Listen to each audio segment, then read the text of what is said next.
कैलाश पर्वत की चोटी पर हिम श्वेत चादर ओढ़े शांत खड़ा था। गंगाधर महादेव ध्यानमग्न थे। उनकी जटाओं से प्रवाहित होती गंगा मंद मंद कलरव कर रही थी।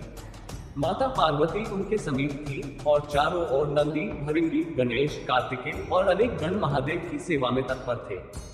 27 अक्टूबर 2025 का प्रातःकाल आने वाला था और कैलाश पर एक विशेष दिव्य घटना घटने वाली थी। ये वह दिन था जब ब्रह्मांडीय संतुलन का नया चक्र प्रारंभ होने वाला था। कलियुग के मध्य में एक ऐसा दिन जब देवता और मानव दोनों को अपने भीतर की चेतना को पुनर्जागृत करने का अवसर मिलने वाला था। पार्वती ने धीमे स्वर में पूछा, स्वामी, कल के दिन ऐसा क्या घटने वाला है कि आप स्वयं ध्यान से उठकर तीनों लोकों में संदेश भेजने की तैयारी कर रहे हैं? महादेव मुस्कुराए, उमा, कल 27 अक्टूबर को ब्रह्म मुहूर्त में कालचक्र का नव संवर्तन होगा। ये दिन अद्भुत है क्योंकि इस दिन पृथ्वी के हर प्राणी के भीतर जागरण की तरंग उठेगी।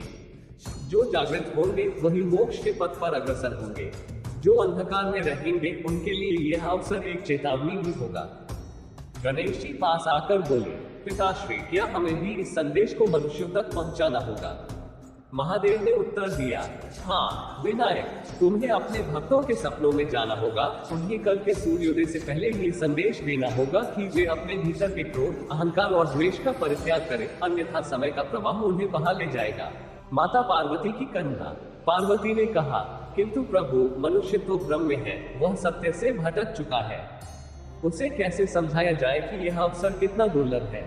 महादेव ने त्रिपुंड लगाते हुए उत्तर दिया, जो प्रेम से पुकारेगा मैं स्वयं उसके हृदय में प्रकट हो जाऊंगा।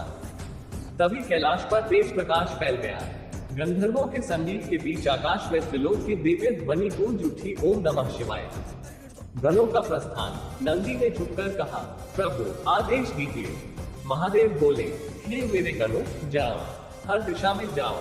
कल जब सूर्य उदित होगा तुम सब उन स्थानों पर रहना जहाँ लोग भक्ति में हैं, परंतु मार्ग से भटक गए हैं। उन्हें स्मरण दिलाना कि शिव केवल मंदिर में नहीं, उनके भीतर भी है। गणों ने प्रणाम किया और तेज प्रकाश के गोले बनकर चारों दिशाओं में फैल गए। धरा पर प्रभाव। रात का तीसरा प्रहर था। वाराणसी, उज्जैन, कांची, केदारनाथ, सब जगह के भक्तों ने अपने स्वप्नों में एक ही दृश्य देखा। एक विशाल त्रिशूल आकाश में चमकता है और एक मधुर वाणी कहती है, जागो मानव, कल 27 अक्टूबर का सूर्योदय केवल दिन नहीं, दिशा है। अनेक लोग घबराकर उठे। कुछ ने आरती की, कुछ ने ध्यान लगाया और कुछ ने बस ये सोचकर भुला दिया कि यह स्वप्न मात्र था। किंतु जिनके हृदय में भक्ति थी, उन्होंने उस दिन एक अद्भुत शांति अनुभव की। गंगा का जल अधिक निर्मल लगा, मंदिरों की घंटियां स्वयं बज उठी और आकाश में हल्का नील प्रकाश छा गया।